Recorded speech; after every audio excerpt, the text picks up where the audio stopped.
পাপ কি আদালতে সাধ্বী ঋতম্ভরার ওপর অভিযোগ হলো যে উনি সনাতন ধর্মের নামে লোকেদের বিভাজিত করেন।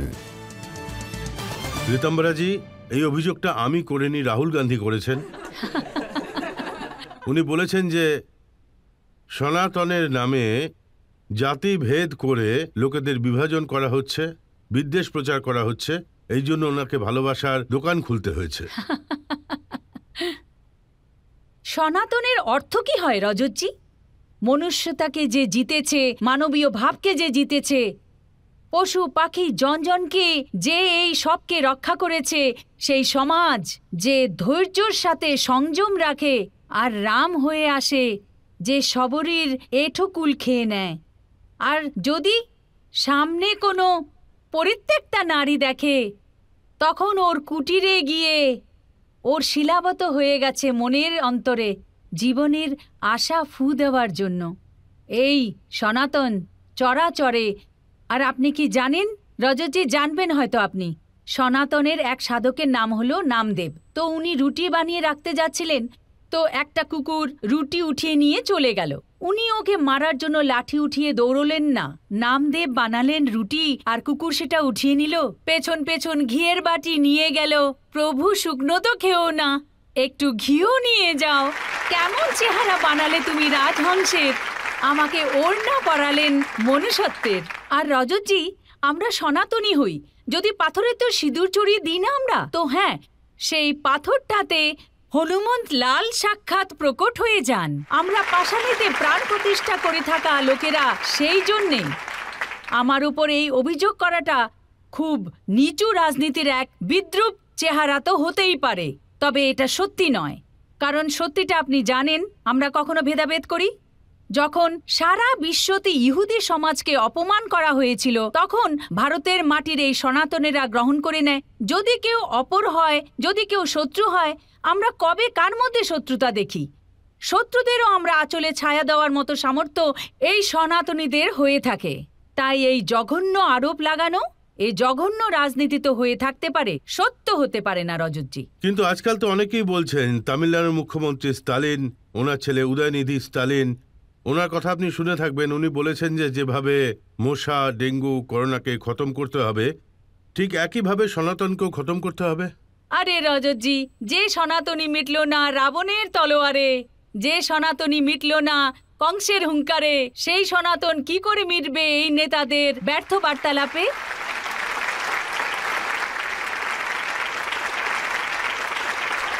তো এটা কি সত্যি নয় যে সনাতন ধর্মে আলাদা আলাদা জাতি আছে আর সমাজকে আলাদা আলাদা জাতিতে ভাগ করা হয়েছে? আমি জানি, আমরা যদি নিজেদের মধ্যে ভাগ হয়ে যাই, হিন্দু চেতনার বিন্দু খুঁজে আনব। বাল্মীকি কিভাবে সীতাকে বর্ণন করবেন, রাম শবরীর কুল কিভাবে খাবেন, হরিজন সমাজ, পিছিয়ে পড়া লোকেদের, এদের ভেঙে দেওয়ার যে ষড়যন্ত্র হয়েছে, সেটাকে আমরা ধুলোতে মিশিয়ে দেব। আমরা বড় মন্দির বানাবো। আরো একটা প্রশ্ন পাবলিকের থেকে নিয়ে নিচ্ছি। আমার আপনার কাছে এটাই প্রশ্ন যে আপনি সন্ন্যাস কেন নিলেন, ঘর কেন ছাড়লেন, আপনি হঠাৎ সাধিকা কেন হলেন? যখন আমি ছোট ছিলাম না, তখন আমরা আমাদের আশেপাশে অনেক কিছু জিনিস দেখি। আমি ভাবতাম যারা খুব সুন্দর লোকেরা হয় তারা হয়তো সুখী হবে, আবার ভাবলাম কি যাদের কাছে ধনবল হবে সে হয়তো সুখী হবে। তারপর আমি দেখলাম যে যার কাছে যা আছে ওর কাছে এমনও কিছু আছে যা নেই ওর। কখনো আমি দেখলাম মাতাকে তার তরুণ পুত্র মরে যায়, আর আমি দেখলাম যে এক মহিলাকে যার লাশটাকে কেউ ট্রেন থেকে ফেলে দেয়, আর ওর পেট কিছুটা উঁচু ছিল, মানে ও গর্ভবতী ছিল, আর ওর ওই লাশ দেখি। আর এইভাবে এক নবজাত বাচ্চা, কোনো কুমারী মেয়ে জন্ম দিয়েছে, ওকে মাটির ভেতরে গেড়ে দেয়, কুকুরেরা ওকে বাইরে টেনে বের করে নেয়। তারপর আমি ওই নবজাতক শিশুর ছোট্ট শরীরটি দেখি, তো আমার বালক মনে আবার অন্ধেরা আমাদের গ্রামে আসতেন। তো আমি প্রশ্ন করতাম কি আমার মাকে, এই অন্ধ মহিলার এই রক্ত কেন বইছে? কেননা আমার জানা ছিল না যে ওই রক্ত দ্বারা মাসিক ধর্ম হয়ে থাকে। ও ও ও মানে নগ্ন থাকতো, মানে ওই পা পর্যন্ত রক্ত বইতে দেখতাম, আর আমার খারাপ লাগতো। আর মাকে প্রশ্ন করতাম ওর কি ফোড়া হয়েছে? তারপর আমার না ওদের চিন্তা হতো কি যে ওদের পয়সা কেউ না ছিনিয়ে নেয়, যখন স্টেশনে অন্ধরা সবাই একজোট হয়ে যেত তখন ওখানে গিয়ে আমি ওদের পয়সা গুনিয়ে দিতাম। তো আমার বালক মনে এই সব কিছু একসাথে হতে থাকলো আর প্রশ্ন তৈরি হলো যে সুখী কে? আর আমার প্রশ্নের কেউই উত্তর দিতে পারতো না, কেন কি আমি ওই সময় প্রশ্ন করার মতো স্থিতিতে ছিলাম না। তারপর এক সময় এমন আসে যে আমার চিত্ততে বৈরাগ্য। তারপর আমার এক পিটি টিচার ছিলেন, ওনার যেমন একটা ম্যাগাজিন ছিল, ওটা মাসিক তরে আসতো, ওটা আমি পেয়ে যেতাম, ওটাকে আমি পড়তে শুরু করলাম। তো আমার খুবই কাছের আর আমি খুবই ওকে ভালোবাসতাম। আমার ভাইয়ের মৃত্যু হয়ে গেছিল আর রাখির দিন যেদিন এলো আমার মনেতে আরো বৈরাগ্য আসে। আমি সবাইকে রাখির সুতো বাঁধি আর আমার কাছে শুধু ৫৫ টাকা ছিল, ওটাকে নিয়ে আমি ঘর ছেড়ে দিলাম আর আমি হরিদ্বার চলে যাই মনের ওই প্রশ্নগুলির সন্ধানে যে সুখী কারা হয়। তারপর আমার গুরুদেবকে পেলাম, উনি বললেন যে সুখের আগে দুঃখ, দুঃখের আগে সুখ পাওয়া যায়, তবে সন্ধান আমাদের পরমানন্দেরই করা দরকার। আমি গুরুদেব পেয়ে যাই, যুগ পুরুষ স্বামী পরমানন্দজি মহারাজ। যে বালিকার হৃদয়ে এতটা কোমল ছিল আর যার মনে একটা বাৎসল্য ভাব ছিল, সে রাম মন্দির আন্দোলনে ঢুকে এরকম চণ্ডীর রূপ কি করে ধারণ করলো? রজতজি, এ তো আপনি জানেনই যে বেশি রগড়ানোর পর চন্দন থেকেও আগুন তৈরি হয়ে যায়। আমাদের দেশের পরম্পরা এতটা গালি পেয়েছে, এতটা অপমান, আমায় আমাদেরই দেশে শরণার্থী হয়ে জীবন ধারণের জন্য বাধ্য করা হয়। আর আমার গুরুদেবের দ্বারা আমার হৃদয়ে রাষ্ট্রভক্তির, ধর্মের প্রতি নিষ্ঠার বীজ বোনা। আর রজতজি, উনি আমাকে সাই কালক্রমের সংঘগুলির শাখা দেখান আর বলেন, ঋতম্ভরা, তুমি তো গেরুয়াধারী হও আর এই বিনা বেশ ধারণ করে সাধকদের সমান রাষ্ট্রের জন্য তন সমর্পিত, মন সমর্পিত আর এই জীবন সমর্পিত। তো রজতজি, আমি বলতে পারি যে আমি প্রেরণা নয়, আমি বেদনাকে পাই। আমার দেশের যে ব্যথা আমার হৃদয়ে হিমালয় হয়ে যায়। তারপর আমি ভাবলাম কি এই হিমালয় থেকে সমাধানের গঙ্গা ঠিকই বের হবে। তারপর আমাদের জন্য তো কিছু ছিল না রজতজি, সুখ দুঃখের কোনো আশা নেই, এখন জীবন মরণ স্বপ্নের মতো, এখন মৃত্যু ভয় কিসের জন্য, আমরা নিজেরাই মৃত্যুকে স্বাগত জানাই। এই ভাবনার সাথে আমি ভাবলাম যে আমি আমার দেশের ভেতরে হিন্দু স্বাভিমানকে জাগাবো আর সবাইকে নিশ্চয় করে, তবে এই যে আমরা সবাই মূল পরম্পরার সাথে যুক্ত থাকব।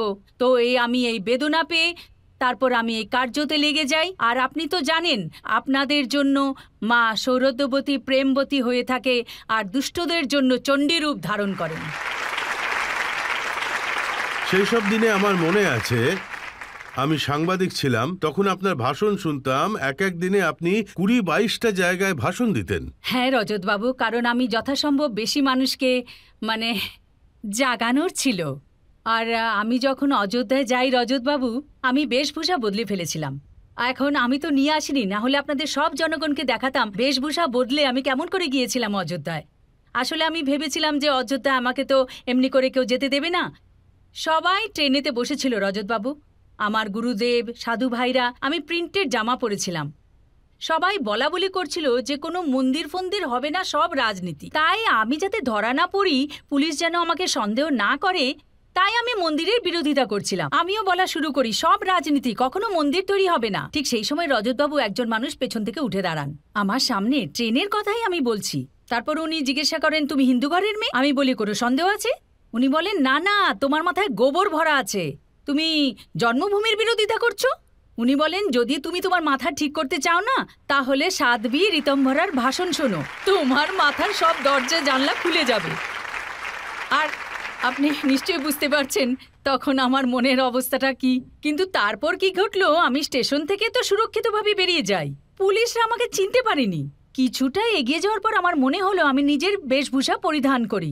আমার থলেতে ৩-৪ জোড়া জামা ছিল রজতবাবু, যেমন প্রিন্টেড শাড়ি, কালো রঙের তান্ত্রিকের পোশাক বা চোলা, চুড়িদার, পায়জামা, প্যান্ট, শার্ট, এই সব কিছুই আমি রেখেছিলাম। বড় বড় কালো চশমা পরে অনেকবার বেরিয়ে পড়তাম। তো হয়েছিল কি, এখানেও আমার সঙ্গীরা এমনভাবে বসে আছে যাদের বাড়িতে পুলিশ আমাকে ঘিরে ফেলে রজতবাবু। আর আমার খুব বড় লম্বা চুল ছিল। আমি সেই সব চুল কেটে একজন মডার্ন মেয়ে সেজে আমি ওখান থেকে বেরিয়ে যাই। আর পুলিশ সন্ধে পর্যন্ত ওনাদের বাড়ি ঘেরাও করে রাখেন। আর সবাই এই ঘটনার সাক্ষী। তারপর হলো কি, আমি যখন নিজের বেশভূষায় ফিরে এলাম, আমি ওখান থেকে বেরোবার সাথে সাথে পুলিশ আমাকে ধরে নেয়। বললেন ঋতম্ভরা আপনাকে গ্রেফতার করা হচ্ছে। রজতবাবু যে দারোগা ছিল না, তারা তো মোটা থলথলে পেট, আমি ভাবলাম আমি তো গ্রেফতার হয়েই গেছি। কিন্তু আমার লোককে জাগানোর ছিল, আর এটা কানপুরের কথা। আমি একটা উঁচু জায়গায় খুঁটি ধরে একদম দাঁড়িয়ে পড়ি আর চেঁচাতে থাকি জয় শ্রীরাম। আমাকে দেখার সাথে সাথে পুরো বাজার বন্ধ হয়ে যায়, লোকেরা দোকান বন্ধ করে দেয় আর সবাই মিলে জয় শ্রীরাম বলতে থাকে। আমি দৌড়তে থাকি আর ওই দারোগা আমার পেছনে পেছনে, কখনো গলির ভেতরে কখনো রাস্তায়। 1.5 ঘন্টা রজতবাবু আমি যা উনাকে ভাগালাম না, পরে উনি আমাকে বলেন আপনাকে গ্রেফতার করা হচ্ছে। আমি বলি মহিলা পুলিশ ডাকুন। এবার মহিলা পুলিশ আসতে সময় লাগলো, পরে মহিলা পুলিশ এলো রজতবাবু, আর তারপর আমাকে বলল যে আপনি বসুন, এই বিদঘুটে গাড়ি একটা ছিল। আমি বলি রজতবাবু আমি এই বিদঘুটে গাড়িতে বসবো না, আমার জন্য অ্যাম্বাসেডর ডাকো। আমি চেষ্টা করছিলাম 2-2.5 ঘন্টা পুলিশকে এরকম হেনস্থা করে রজতবাবু জনতাকে জাগিয়েছি। শুধু একটাই সংকল্প ছিল যে রামজি করাচ্ছে, রামজিরই কাজ, রামজির কাজের মধ্যে কিসের বিরাম। বেঁচে থাকলে জগজীবন হবে রাম, মৃত্যু হলেও হবে প্রাপ্তি স্বর্গধাম। আমাদের উদ্দেশ্য শুধু রামজির কাজে, আর রামজির মন্দির হবে ধুমধামের সাথে। আপনি এত কিছু সহ্য করেছেন বলে, আপনার মুখে এত প্রসন্নতা, ভগবান শ্রীরামের মন্দির তৈরি হচ্ছে বলে। আমার মনে আছে একবার আপনি স্টেজ থেকে লাফিয়ে পালিয়ে গিয়েছিলেন আর পুলিশ আপনাকে খুঁজছিল। ওই ঘটনাটা নাগপুরে ঘটেছিল রজতবাবু। আমার ভাষণ শেষ হয়, ওই সময় আমার টাইফয়েড হয়েছিল রজতবাবু, 104 জ্বর ছিল। আমি ভাষণ দিই, ঘাম হয়, জ্বর তো অবশ্যই কমে গিয়েছিল। কিন্তু ওখানকার কর্মকর্তারা বলেন সাধ্বী দেবী আপনাকে গ্রেফতার করার ব্যবস্থা হচ্ছে। আমি মঞ্চ থেকে পেছনে ঝাঁপিয়ে পড়ি। আমার সাথে যে গুরুবোন ছিল রজতবাবু, উনার নাম সাক্ষী চেতনা। ও আমার জন্য লক্ষণ, ও আমার জন্য রাম। এরপর হলো কি, আমরা একটা কাঠের মেশিনে, মানে যেখানে কাঠের কাজ হয় আর কি, কারখানা, কাঠের ভুস্সোর বস্তার পেছনে ঠান্ডার দিনে সারা রাত্রি আমি আর সাক্ষী দিদি ওখানে বসে থাকি। আর তারপর সকাল 3:30 সময় আমি ওখান থেকে বেরোই। আমরা নাগপুর স্টেশনে না গিয়ে পাশের একটা ছোট স্টেশনে গিয়ে ট্রেন ধরি রজতবাবু, ট্রেন ধরি। তারপর ওখান থেকে একটা এক্সপ্রেস ট্রেন ধরে একটা মহিলা কম্পার্টমেন্টে আমার বেশভূষা বদলানোর ছিল। তো এত বড় যাত্রায় রজতজি বাথরুমে তো যাবই, তাই না? যেই আমি কোচ থেকে বাইরে বেরোলাম, পেছন থেকে একজন বলল সাধ্বী দেবী। শুনে আমি খুব ভয় পেয়ে যাই যে আমাকে চিনে ফেলেছে। তখন আমি আবার মহিলা কোচে ফেরত চলে যাই। ওই ভদ্রলোক বাইরে থেকে বারবার দরজায় ধাক্কা দিতে থাকে। আমি সাক্ষীকে বলি আমাদেরকে কেউ চিনতে পেরে গেছে। এরপর সাক্ষী কি করলো জানেন? ও দরজাটা খুললো এবং বলল মাতাল কোথাকার, মেয়েদের পেছনে লাগো, তোমাদের লজ্জা করে না? এখনও এটা বলে দরজা বন্ধ করে দেয়। রজতবাবু জানেন উনার সাথে আমার কোথায় দেখা হয়? সেই ব্যক্তি যিনি আমাকে চিনতে পেরেছিলেন, উনি 6 ডিসেম্বর ওই মঞ্চে ছিলেন। উনি কে ছিলেন আপনি জানেন? উনি খুব আদরণীয় বিজয় সিন্ধিয়াজি বাবুর, মানে উনার সেক্রেটারির লোক ছিলেন।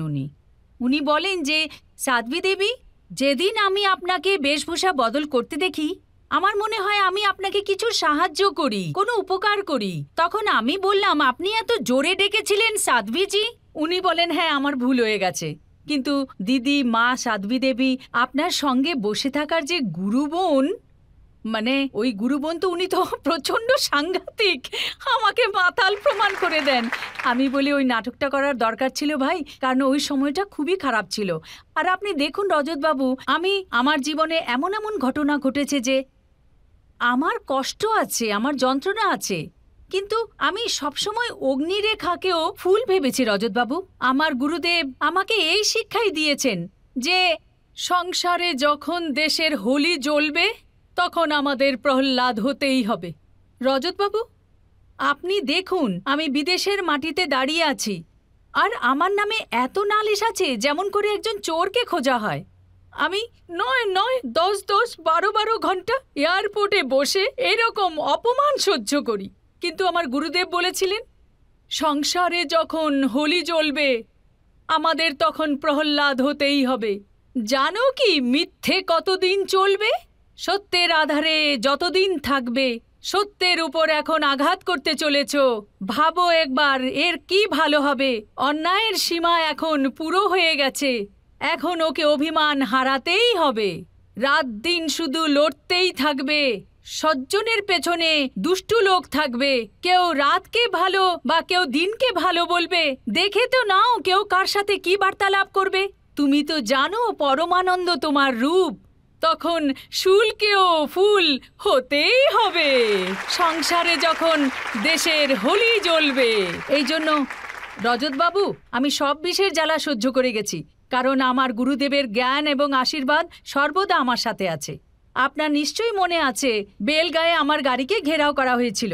পুলিশ জেনে বুঝে আমার গাড়িটাকে এমন সমাজে এমন জায়গায় পাঠায়, আর নিজে পুলিশ অদৃশ্য হয়ে যায়। ওই গাড়ির উপর আক্রমণ হয় রজতবাবু। আমার এই হাড়টা ভেঙে যায়, এই হাড়টা আর এই কলার বোন ভেঙে যায়। আমার গুরু ভাই আমার সাথে ছিলেন, উনি আমার মাথাটা ধরে গাড়ির নিচে সিটের মধ্যে চেপে ধরেন, তাই আমি প্রাণে বেঁচে যাই। আর এই যে গাড়ির কাঁচ যখন ভাঙে তখন সমস্ত কাঁচ আমার চোখের মধ্যে। ওই রাত এত খারাপ ছিল রজতবাবু, যেখানে সেখানে ওই ড্রাইভারের বুদ্ধিমত্তার জন্য সামনে ওই বড় পাথর রেখে গাড়িকে আটকানোর ব্যবস্থা ছিল। ওই রাত এত ভয়ঙ্কর ছিল রজতবাবু, জঙ্গল জঙ্গল জঙ্গল, যেখানেই আমরা যাই না কেন ওই যে যাদের শান্তিদূত বলা হয় তাদের জমায়েত সমস্ত জায়গায়। আমি ফার্স্ট এইড পাচ্ছিলাম না, রক্ত বেরোচ্ছিল। তো জটিলতা থেকে সমস্ত ব্যবস্থার মধ্যে আপনি জানেন ভগবান রাম যার সহায়ক, যাকে সাহায্য করেন, রঘুনাথ যার হৃদয়ে থাকেন, তার ক্ষতি কে করতে পারেন বলুন? কিন্তু রজতবাবু, আমার ওই আঘাতে এতটুকু যন্ত্রণা হয়নি। আমি বৃন্দাবনে আসি, একজন ভদ্রলোক আমাকে বলেন, ঋতম্ভরা, তুই বলা বন্ধ করে দে। ওই যে তোমাকে আক্রমণ করেছে, যে তোমাকে মারার চেষ্টা করেছে, সে তো ভগবানের দূত ছিল, তুই বলা বন্ধ কর। কষ্ট তো এই কারণে হয় রজতবাবু, যে আপনি আপনার পরম্পরার জন্য, নিজের ধর্মের জন্য, নিজের দেশের জন্য যদি সত্যি কথা বলেন, কথা বলার কথা তো ছেড়ে দিন, সেটা সহ্য করার মতো পরিস্থিতি নেই। এই জন্য শরীরের কষ্ট কষ্ট বলে মনে হয় না রজতবাবু। যখন এত ছোট ভাবনা চিন্তা নিয়ে মানুষ কথা বলে, তাই আমি বলি শরীর তো শরীরই, একদিন তো শেষ হবেই রজতবাবু। আমার গুরুদেব বলতেন, ঋতম্ভরা, কায়ার মায়া একদিন শেষ হয়ে যাবে, কিন্তু রামের সত্যতা হলো শাশ্বত। উনার পক্ষেই সব সময় আমাদের থাকা উচিত। তাই এই দেশে সর্বদাই ভাব আদর্শের ভেদাভেদ হয়ে এসেছে। রাম জন্মভূমির আন্দোলন শুধুমাত্র মন্দির নির্মাণের জন্য নয়, কারণ উনি ভাবাদর্শের আক্রমণ করে আমার সন্তানদের সংস্কার নষ্ট করে। যদি আমার সন্তানেরা এটা জানে যে আমাদের তিন পুরুষ লুজার ছিল, লুজার আজকের বাচ্চাদের কাছে খারাপ গালাগাল, যে উনি তো আয়েশে ছিলেন, উনি তো লম্পট ছিলেন, যখন কি আমাদের এই জাজল্যমান, কারণ সিংহকে আমরা সিংহগড়ের মান রক্ষা করেছি রজতবাবু। মেওয়ারির সব লোকজন সারা জীবন সংকটের সাথে, সংঘর্ষের সাথে লড়াই করে এসেছে, তো আমরা নিশ্চিত করলাম আমরা গান তো গাইবই বীর প্রতাপদের, রাজাদের নিয়ে। 22 নয়, যদি আরো দীর্ঘদিন হতো রজতবাবু, তাহলে আমি 44টাও সভা করতে পারতাম, কারণ হৃদয়ের মধ্যে এই ভাবনাই ছিল যে ভারতকে ভারত করেই রাখা। আর রজতজি, আপনি জানেন যে শ্রীরাম ছাড়া আদর্শের পরকাষ্ঠা কোথায়, আর শ্রীরাম ছাড়া ভারতবর্ষে ভারত কোথায়? এত সংঘর্ষ ছিল, এত সমস্যা ছিল, তো কখনো আপনার ভয় করেনি? আপনি ঘাবড়াননি যে কোথায় ফেসে গেলাম, সবকিছু ছেড়ে ছুড়ে দিই? না রজতবাবু, এরকম ব্যাপার ছিল যেমন নদীর পথে যদি কোনো পাথর আসে, তখন নদী দাঁড়ায় না, আরও জোরে বইতে শুরু করে। তাই যেমন যেমন বাধা আসতে থাকে না, আর আমি তো অগ্নিশিখা ছিলাম, ওই বাধার প্রতিকূলতা আমাকে আগ্নেয়গিরি করে তোলে। কারণ প্রতিটি জিনিস আমার কাছে একটা পরীক্ষা ছিল রজতবাবু। এতগুলো ঘটনা আছে যে আমি এগুলো বলে শেষ করতে পারবো না। কিভাবে উত্তরপ্রদেশে আমার উপর প্রতিবন্ধকতা তৈরি হয়, জনগণ অপেক্ষা করত যে ঋতম্ভরা আসবে, আর আমারও এই জেদ হতো যে আমি যাবই, যে কোনো অবস্থাতেই আমি সবাকে ছাড়বো না। তো আপনি আমাকে বললেন ভয়।